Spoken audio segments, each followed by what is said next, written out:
Gênesis 28.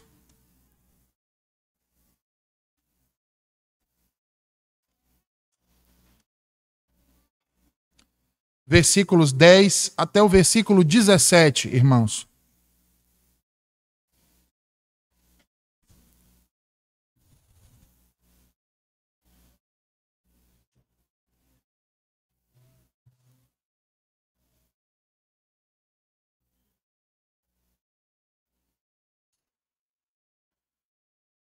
Gênesis 28, versículos 10 ao 17, texto base do sermão dessa manhã, dando continuidade à série de exposições, cujo tema é o calcanhar, a escada e a luta, uma história de reconciliação, fé e redenção, diz o Senhor. Partiu, pois, Jacó de Berseba e foi a Harã.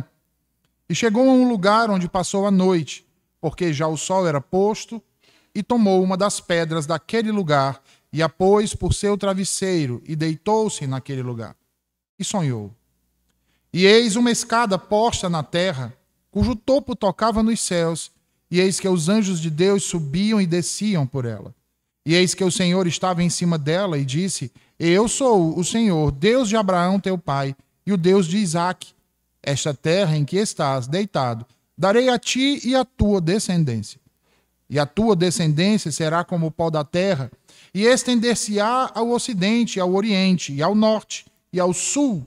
E em ti e na tua descendência serão benditas todas as famílias da terra. E eis que estou contigo, e te guardarei por onde quer que fores, e te farei tornar a esta terra, porque não te deixarei, até que haja cumprido o que te tenho falado. Acordando, pois, Jacó do seu sono, disse: Na verdade, o Senhor está neste lugar, e eu não o sabia. E temeu, e disse: Quão terrível é este lugar! Este não é outro lugar, senão a casa de Deus, e esta é a porta dos céus. Amém. Vamos orar, meus irmãos. Ó Senhor, nós, nessa manhã em que a Tua palavra agora foi lida para ser pregada aos nossos corações, queremos Te suplicar, Senhor, que nos ilumine a mente, que abra os nossos ouvidos e o coração, Senhor. Não apenas para ouvirmos o sermão dessa manhã, mas para ouvirmos a Tua voz e guardarmos as Tuas palavras. Ó Senhor, nos dá entendimento e nos transforma mediante a palavra da Tua verdade. Tende misericórdia de cada um de nós, que nesta manhã, diante de Ti, aguardamos por ouvir-Te mais uma vez, agora através do Teu ministro, Senhor. Toma-o em Tuas mãos e faz com que a boca dele seja boca Tua, Senhor. A falar a Tua verdade, a proclamar, Senhor, a Tua palavra aos nossos corações. E que o Teu Santo Espírito as aplique, Senhor, e nos transforme. No nome de Jesus. Amém. Meus irmãos, crises pessoais são frequentemente o motivo para uma profunda experiência espiritual na vida daqueles que temem ao Senhor. Foi assim com Jacó, tem sido assim com muitos homens e mulheres piedosos ao longo da história. Percebam que depois de haver enganado o irmão, mentido para o seu pai e sido exilado por sua mãe, Jacó parte em direção à Mesopotâmia, a cidade de Harã, uma volta à região das raízes de sua família, a fim de ali encontrar um refúgio contra a ameaça de morte que havia sido proferida contra ele por seu irmão, como também para achar ali uma esposa para si. Percebam, irmãos, que não era uma viagem tão fácil de ser realizada, pois essa viagem tinha aproximadamente 800 quilômetros a serem percorridos em vários dias e a pé. Sob o risco de intempéries geográficas e o ataque mortal de predadores.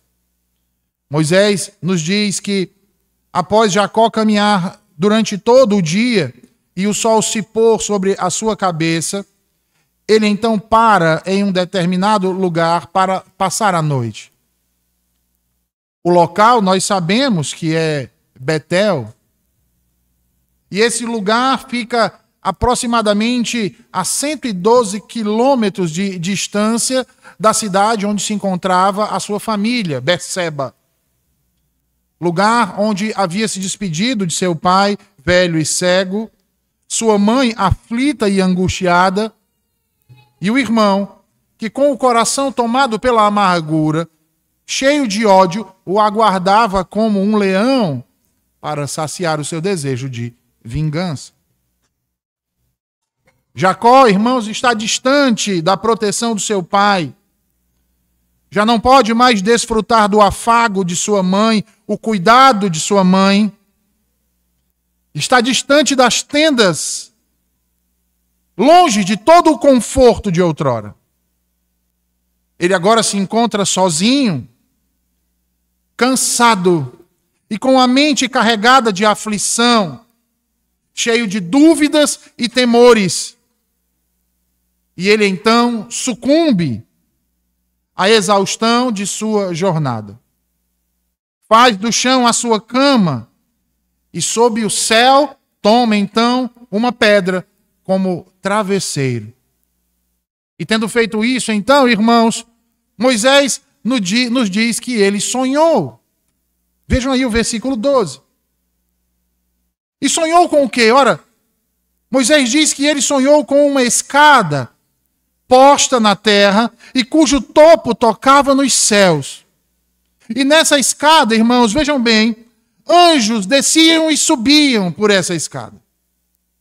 Logo, nós temos aqui um cenário ou uma imagem na qual Moisés nos apresenta um homem exilado de sua terra natal, da terra que lhe havia sido prometida, e não apenas a ele, mas também aos seus pais, mas que agora está indo em direção a uma outra terra em que não a sua família, mas uma outra família o aguarda, uma família mundana, uma família idólatra, cujos pecados a própria natureza o predispunha também a cometer.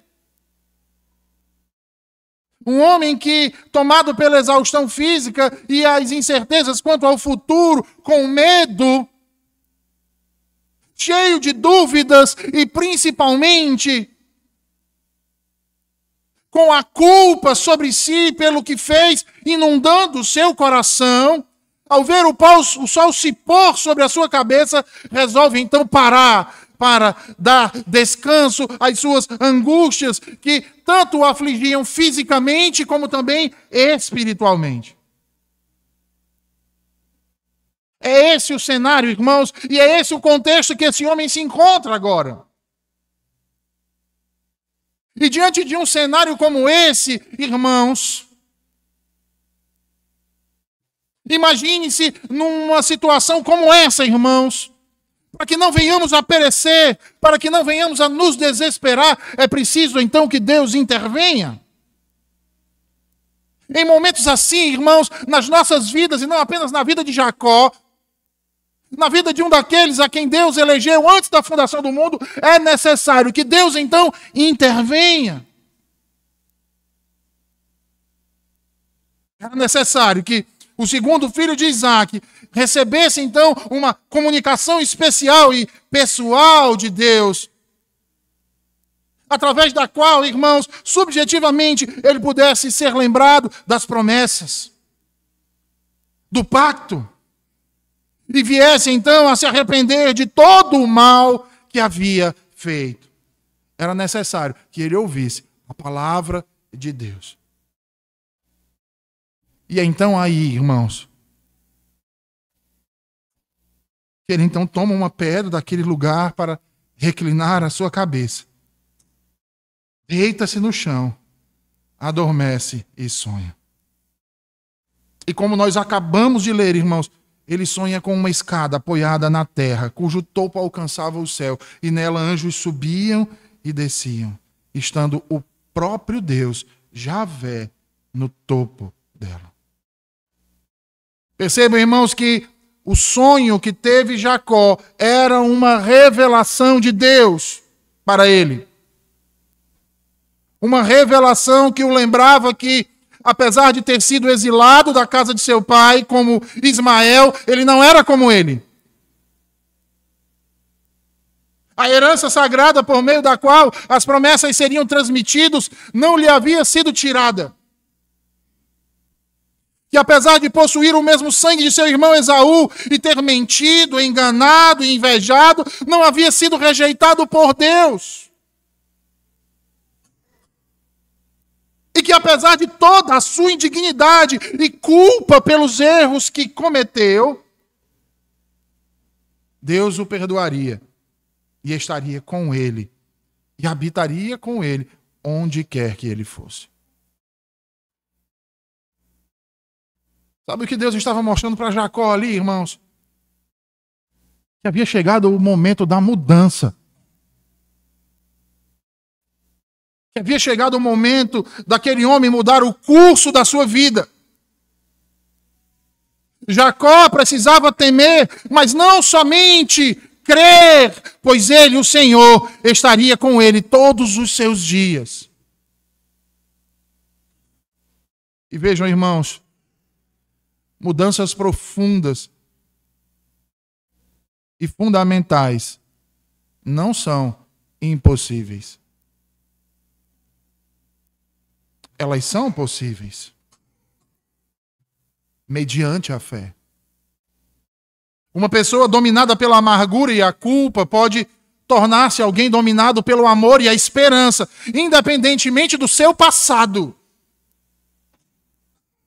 Uma pessoa com o coração tomado pelo desejo de vingança ou retaliação pelo mal sofrido ou causado pode tornar-se alguém cujo coração é dominado pelo desejo de perdoar, pela certeza de ter sido perdoado.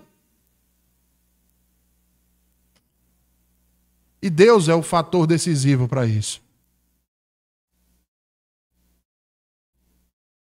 Vejam o apóstolo Paulo em Efésios 4, versículos 31 e 32. Ele exorta os cristãos ali dizendo: toda a amargura, e ira, e cólera, e gritaria, e blasfêmia, e toda malícia sejam tiradas dentre vós. Antes, sede uns para com os outros benignos, misericordiosos, perdoando-vos uns aos outros, como também Deus os perdoou em Cristo.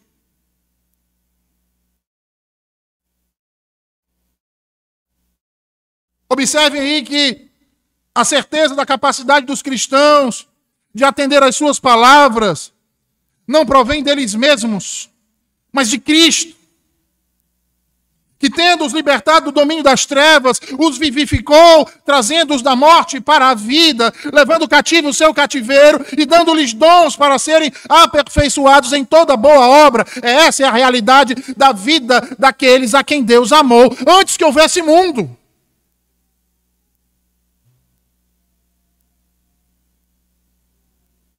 Ele não apenas nos chamou e disse assim: agora mudem. Ele nos deu todas as ferramentas para que a mudança fosse realizada, transformando principalmente o nosso coração, nos ensinando e nos mostrando o caminho através da sua palavra, irmãos. E como isso deve ser libertador para nós. Maravilhosamente libertador. Pois nos despreende do terrível fatalismo que diz que a mudança é impossível. Nos livra de visões mecanicistas que fazem das nossas origens os nossos destinos. Sabe aquele negócio? Ah, é filho do fulano. Assim como o pai, ele é igualzinho, não tem jeito. Aquele negócio, não, mas eu sempre fui assim e vou morrer sendo assim. Não vai, irmão.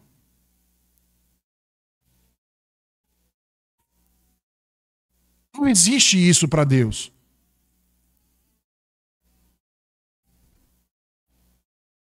Vejam, se eu estivesse numa prisão e Jesus entrasse na minha cela e dissesse: deixa este lugar hoje à noite. Certamente a primeira coisa que aconteceria era eu ficar atordoado.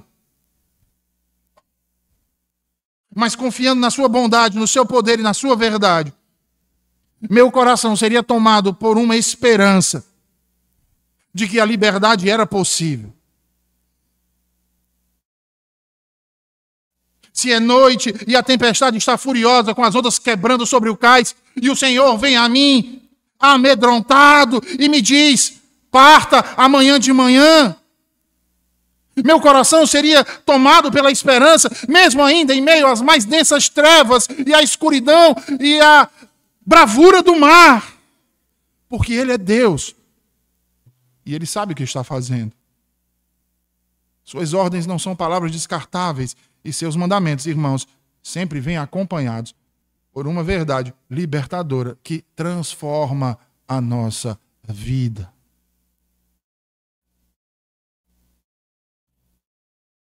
Abra sua Bíblia em Efésios 4, por favor. Efésios 4.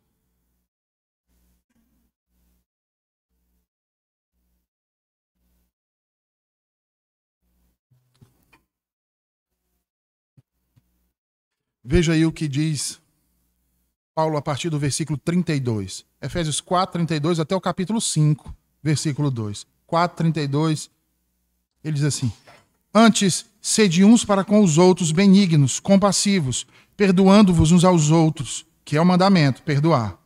Como também Deus em Cristo vos perdoou, a verdade que transforma a vida. Sede, pois, imitadores de Deus, como filhos amados, e andai em amor, como também Cristo nos amou e se entregou a si mesmo por nós, como oferta e sacrifício a Deus. Verdade que transforma a vida. Há poder de mudança de vida nas verdades desse texto, irmãos. Nós estamos lendo aqui, no qual o apóstolo Paulo, inspirado pelo Espírito Santo, o escreveu, bem como também no texto de Gênesis, que nós estamos expondo nessa manhã, na qual Moisés, também inspirado pelo Espírito Santo, escreveu. E sabe por quê, irmãos? Porque, em primeiro lugar, nos mostra a realidade de uma obra maravilhosa de Deus. Ele nos tomou como seus filhos. Ele nos adotou. E ao nos adotar como filho, Ele está nos dizendo que nós temos uma nova família. Nós pertencemos agora a uma nova família e, portanto, temos um novo pai. É por isso então que Jesus vai dizer lá em Mateus 23 e versículo 9: a ninguém na terra chameis vosso pai, porque um só é vosso pai, o qual está nos céus. Outra verdade que transforma a nossa vida. Ele é o nosso Pai. Ele se revela a nós, nos dizendo que podemos conhecê-lo, que podemos crer nele e ser mudado por ele. Porque através de sua palavra, ele tem revolucionado a nossa mente.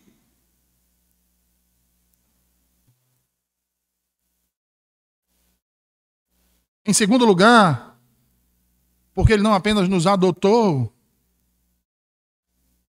mas nos amou. Vejam que o mandamento de imitar o amor de Deus não está suspenso no ar. Ele vem com o poder, sede imitadores de Deus como filhos amados. Amar é o mandamento e ser amado é o poder para isso.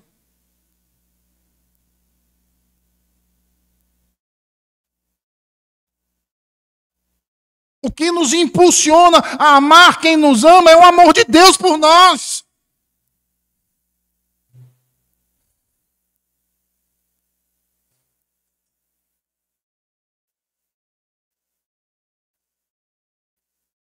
Em terceiro e último lugar, porque fomos redimidos por Cristo. Logo, seja bondoso e perdoador, assim como Deus em Cristo perdoou você. O que Deus fez por nós se torna o poder para mudar, irmãos. Ele nos perdoou. Ele nos perdoou. Isso abre uma relação de amor e um futuro de esperança para nós, irmãos.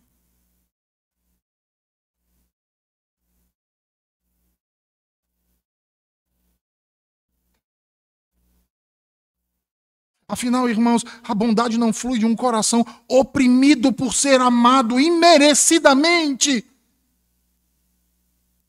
como nós.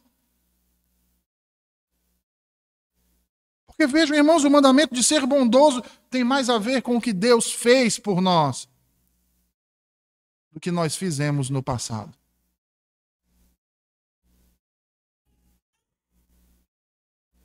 Nós não estamos escravizados ao nosso passado.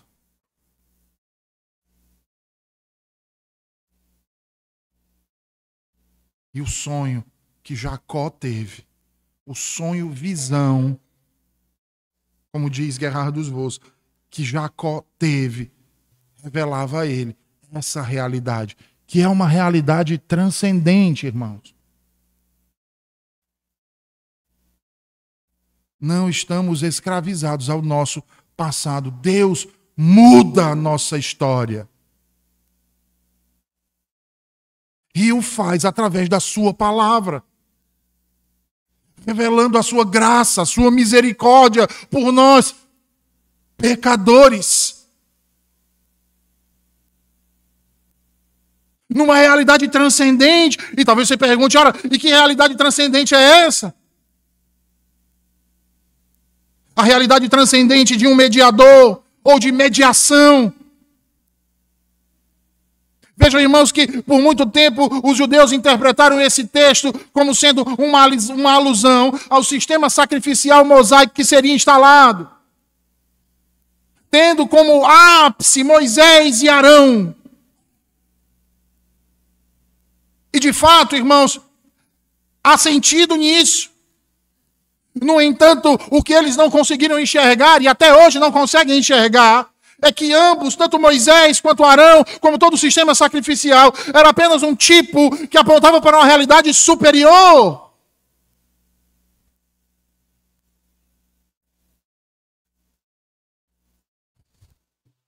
E que realidade superior é essa?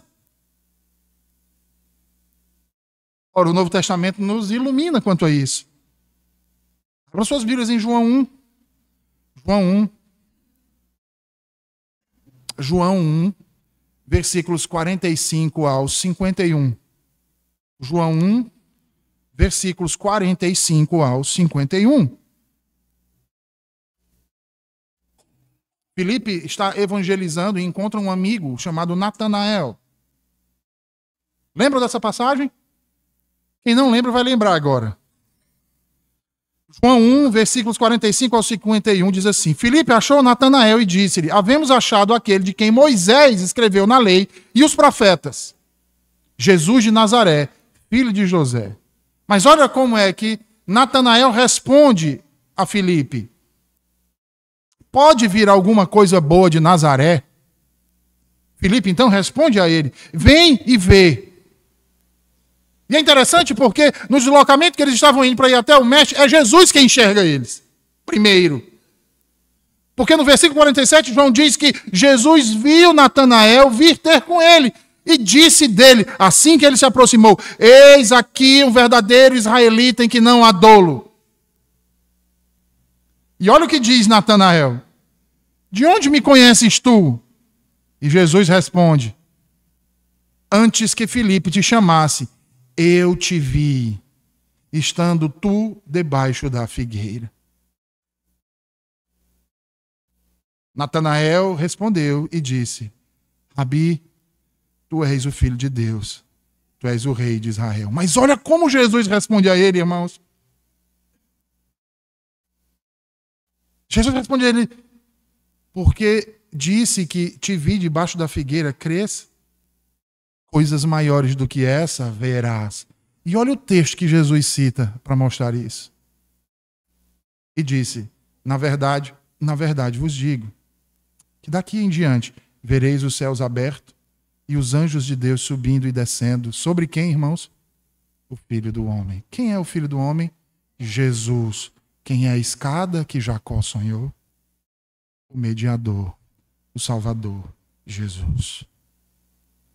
A realidade transcendente que Deus revelava a Jacó em sonho era a realidade mediatorial de Cristo. Observe que quando Jesus declara para Natanael: vereis os céus abertos e os anjos de Deus subindo e descendo sobre o Filho do Homem, ele quis dizer que em sua vida e ministério, a ideia de comunhão com Deus, como ilustrada pela visão de Jacó, havia atingido seu cumprimento supremo. A escada era um símbolo visível da comunhão real e ininterrupta entre Deus no céu e o seu povo na terra. Os anjos sobre ela sobem e descem, levando as necessidades dos homens a Deus e trazendo a assistência de Deus e a proteção de Deus aos homens. A escada estava ali na terra, exatamente onde Jacó estava deitado, em solidão, pobre, desamparado, abandonado pelos homens, cheio de culpa, cheio de angústia, cheio de dúvidas e lamento, mas lá do alto, Deus no céu estava vendo, e Deus vem até ele e lhe mostra, lhe revela e lhe fala aquilo que ele mesmo havia mostrado, dizendo: eu sou o Senhor, Deus de Abraão, teu pai, e Deus de Isaque. Esta terra em que tu estás deitado, Jacó, eu darei a ti e a tua descendência será como o pó da terra, e estender-se-á e ao ocidente, e ao oriente, e ao norte, e ao sul, e em ti e na tua descendência serão benditas todas as famílias da terra.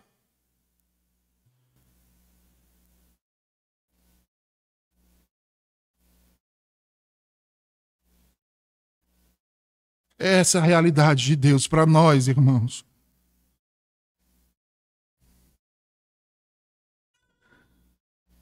Essa é a realidade maravilhosa e graciosa da eleição divina.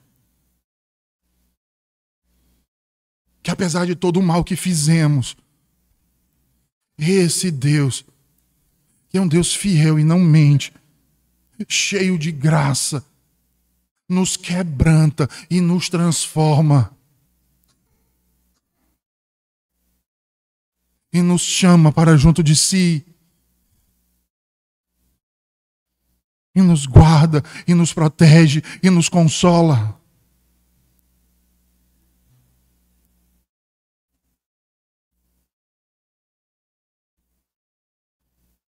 E vejam aí que Deus se revela a Jacó como sendo o Deus de seus pais. Ele está dizendo a ele: eu não sou outro Deus. Eu sou o Deus de seu pai Abraão, eu sou o Deus de seu pai Isaque.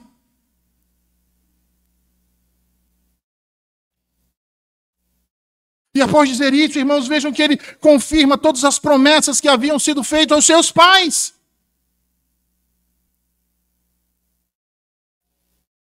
As mesmas promessas.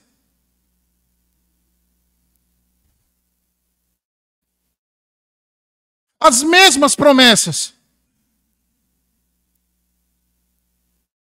Mas ele acrescenta uma outra a mais. Ele acrescenta uma outra a mais. Observem aí o que diz no versículo 15. Ele diz: e eis que estou contigo, e te guardarei por onde quer que fores, e te farei tornar a esta terra, porque não te deixarei até que haja cumprido o que te tenho falado. Então veja, o Senhor se revela a Jacó como Deus de seus pais, e com isso ele não apenas confirma a ele todas as promessas dos seus pais, em toda a sua totalidade, mas promete-lhe ainda uma outra coisa: protegê-lo em toda a sua jornada, e num retorno seguro ao seu lar. Mas Jacó estava tão distante daquilo. Não é? Ele tinha acabado de ser exilado. Tinha percorrido só 112 quilômetros, ainda faltava 700. Quando ele poderia voltar? Quando é que ele ia ver isso se cumprir? Pelo que ele ainda teria que passar? E Deus então complementa: não te deixarei. Não te deixarei até que tenha realizado o que te disse.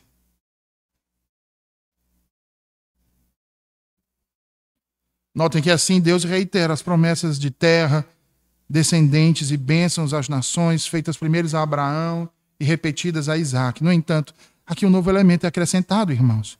Eis que estou contigo e te guardarei por onde quer que fores e te farei tornar a esta terra. Percebam que essa promessa seria feita a muitos líderes de Israel. Seria feita mais à frente a Moisés. Depois de Moisés seria feita a Josué. Depois de Josué seria feita a Gideão. E olha que interessante, irmãos. Porque essa promessa também foi feita pelo mediador, Jesus Cristo. E sabe a quem, irmãos? Aos seus discípulos. Aos seus discípulos. Abra sua Bíblia em Mateus 28, por favor. Mateus 28. Mateus 28, versículos 19 ao 20.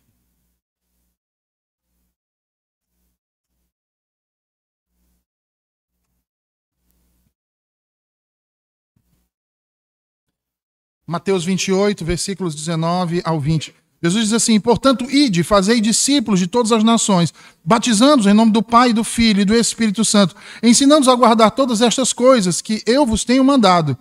E eis que eu estou convosco todos os dias até a consumação do mundo. Até a consumação do mundo. Dessa forma, irmãos, nós podemos dizer que Jacó teve um vislumbre, ainda que em meio às sombras da antiga dispensação, de Cristo. Pois ele é a escada cujo pé toca a terra e a cabeça o trono do Altíssimo, manifestando assim a conexão perfeita entre os céus e a terra e os céus, em sua dupla natureza humana e divina, em seu estado de humilhação e de exaltação. Que visão gloriosa, irmãos. Matthew Henry, comentando acerca desse texto, vai dizer: todo relacionamento entre o céu e a terra, desde a queda, é feito por esta escada, Cristo Jesus. Todos os favores de Deus vêm a nós, e todos os nossos serviços vão até Ele por intermédio de Cristo.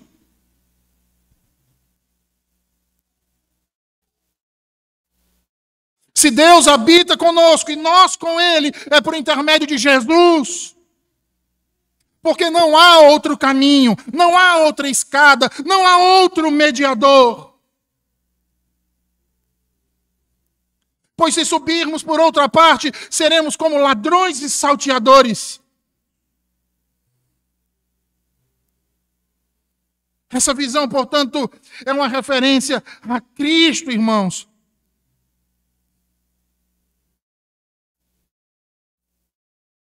A Cristo. Principalmente quando fala de anjos subindo e descendo sobre o Filho do Homem. Como diz João no versículo 51, porque os bons serviços que os anjos nos fazem e os benefícios que recebemos pelo seu ministério são todos devidos a Cristo. Que fez o quê, irmãos? Reconciliou a terra com os céus. Reconciliou nós, pecadores, com Deus vivo. Congregando-nos a si mesmo.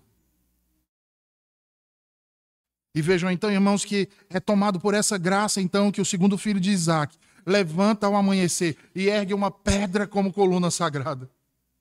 Por que uma pedra, hein? Mas isso fica para o próximo sermão, tá? Porque a pedra é como um símbolo que retinha a presença de Deus. Por isso, olha aí o que ele diz quando ele desperta. Ele diz: na verdade, o Senhor está neste lugar e eu não sabia.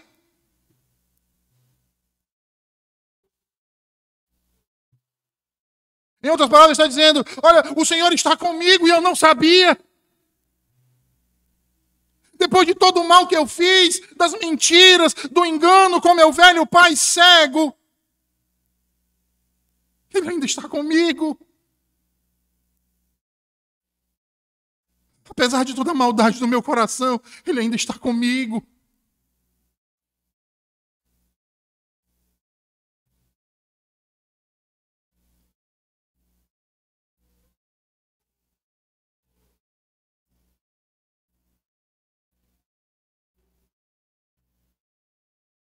Porque Deus, quando se manifesta ao seu povo, Ele traz a sua própria evidência consigo, irmãos. Deus pode nos dar inegáveis demonstrações da sua presença. E também dar abundante satisfação às almas dos fiéis de que está com eles realmente. Uma satisfação que não pode ser transmitida a outros, mas somente a estes que foram reconciliados.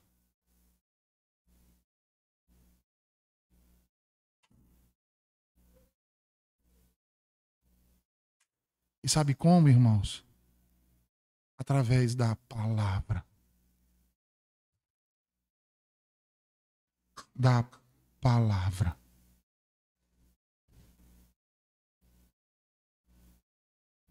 Nos momentos de incerteza e dúvidas, irmãos, o Senhor nos mostra que está conosco através da palavra. Às vezes nos encontramos com Deus quando menos pensávamos, quando menos esperávamos. Porque Ele está onde não pensamos que Ele estaria. E é encontrado muitas vezes onde nós não o buscamos.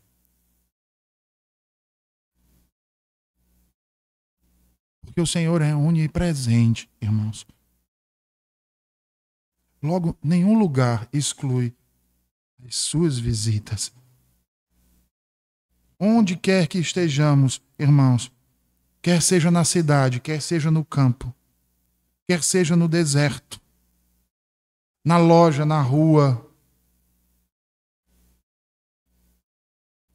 podemos conservar o nosso relacionamento com o céu, que só será interrompido por nossa própria culpa, nossa máxima culpa. É preciso, portanto, reconhecer essa verdade, irmãos, e humildemente se prostrar diante dela em profundo temor, como fez Jacó. Exatamente como fez Jacó. Veja que depois de despertar do seu sonho-visão, o que é que ele diz? O Senhor está neste lugar e eu não sabia. Mas veja aí o versículo 17, ele diz: e temeu e disse: quão terrível é este lugar. Vejam que o terrível aqui não é no sentido pejorativo, mas é no sentido de tudo isso, aquilo que representa de quem ele estava diante. Como Isaías, na visão que ele tem majestosa do Senhor, irmãos. Quando ele sabe onde está, ele diz: ai de mim!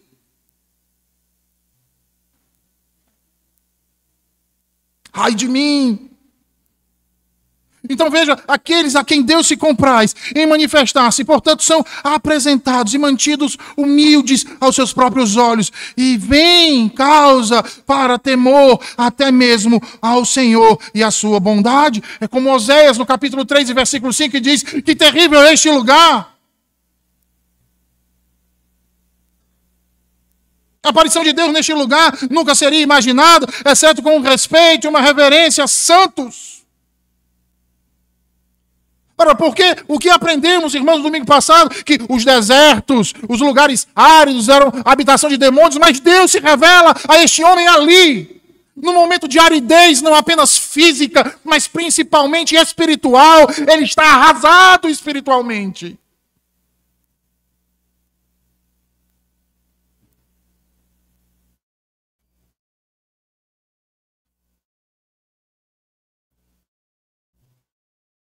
Ainda continuando com Oséias, ele diz: a aparição de Deus neste lugar nunca seria imaginada, exceto com um respeito e uma reverência santos. Eu terei respeito por este lugar e recordarei por este sinal enquanto eu viver. Porque não se trata do lugar em si, irmãos, do que lhe foi revelado ali. Do que lhe foi revelado ali. Entendem, irmãos? Como foi que Jacó chamou aquele lugar? Betel, a casa de Deus. E foi conhecido só da geração de Jacó, não foi? Não, irmãos. Aquele lugar ficou conhecido como a casa de Deus.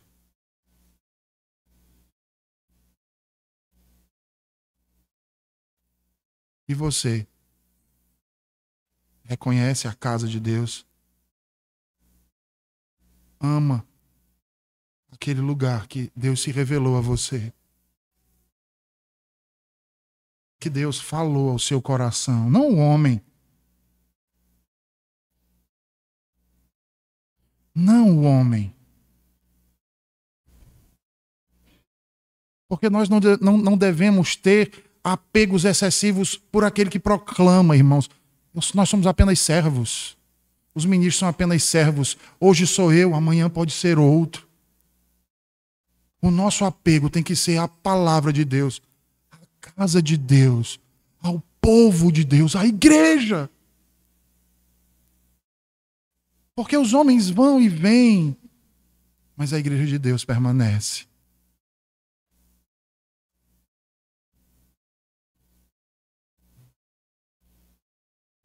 A igreja de Deus permanece.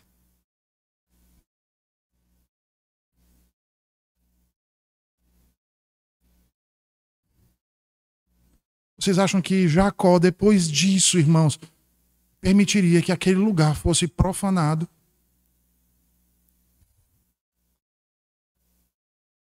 Que fosse destruído? Como vocês acham que ele veria quem tentasse destruir aquela pedra que foi erigida, que foi ungida? Eu sei que isso é assunto para o próximo sermão. Certamente, ele não deixaria. Ele não permitiria.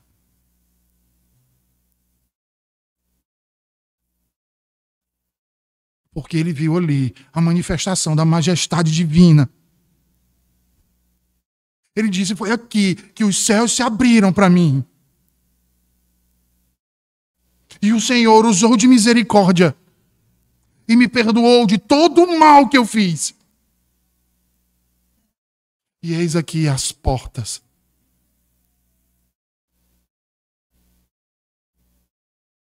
Meus irmãos, Deus está de uma maneira especial presente onde a sua graça é revelada e onde os seus concertos são divulgados e selados, assim como antigamente.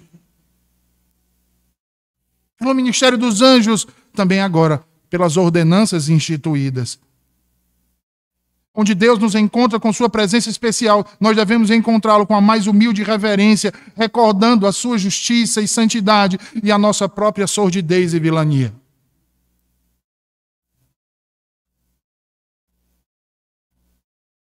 Portanto, comece a fazer isso. Primeiro, reconhecendo a justiça e a santidade de Deus.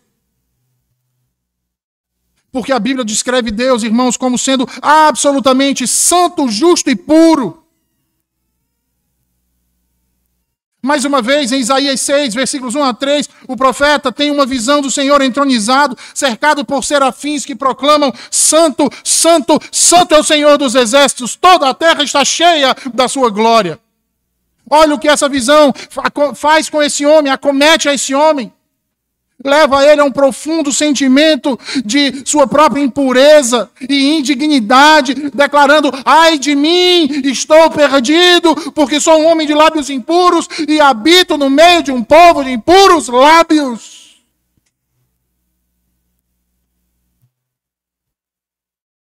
Ele sabe, irmãos, que a santidade de Deus é tão avassaladora que a nossa pecaminosidade se torna evidente em sua presença. E Deus é tão justo que ele não pode ignorar o pecado. Sem que exija uma punição para o pecado. E é por isso então que o anjo desce, pega uma tenaz do trono de Deus e tira uma brasa e purifica os lábios daquele homem. Assim também faz conosco. Mas aquele que nos purifica diante do Altíssimo é Cristo. Portanto, irmãos, reconheça a sua própria condição.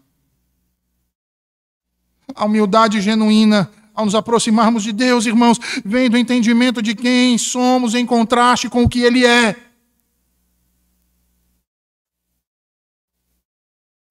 A Escritura claramente nos mostra acerca do que somos, irmãos. Somos pecadores. Que por causa dos nossos pecados somos separados de Deus. Por causa de nossa vil natureza, fomos apartados do Altíssimo.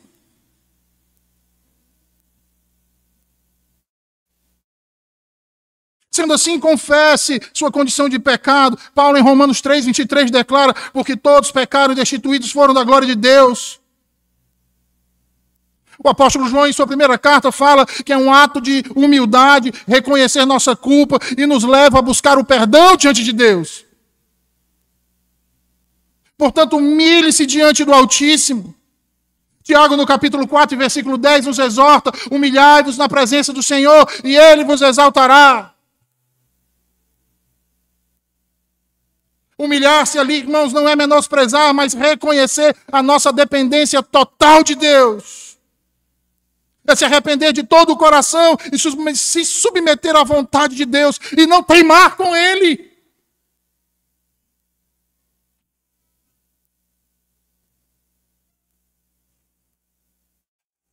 Dessa vez você diga: mas como fazer isso? Se você ainda precisa de algo mais para saber como fazer isso, comece então orando. Você que não tem o hábito mais de orar, comece buscando ao Senhor. Tenha prazer em falar com Deus todos os dias.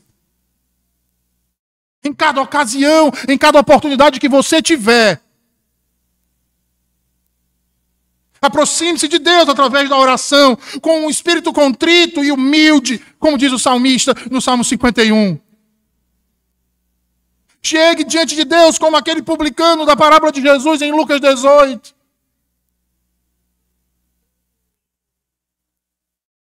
Dizendo: ser propício a mim, Senhor, pecador.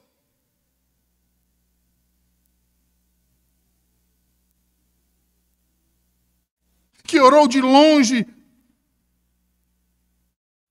que não ousou sequer levantar os olhos para o céu,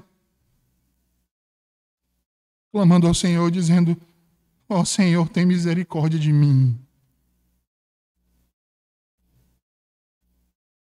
Faça isso também através da adoração, irmãos. A adoração bíblica não é só cantar louvores ao Senhor, mas é ter uma atitude reverente, profunda, que reconhece a majestade de Deus. A mesma que teve Jacó, a mesma que teve Isaías, a mesma que teve Ezequias. A mesma que tiveram os discípulos de Jesus ao verem os grandes sinais que ele operou e de dizer: quem é este que até o mar e os ventos obedecem?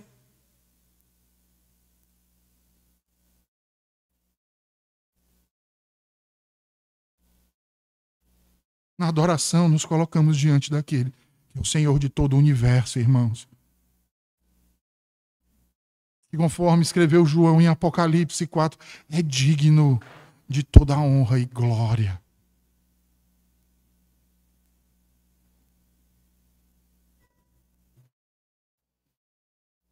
Em terceiro lugar, se apegue a Cristo.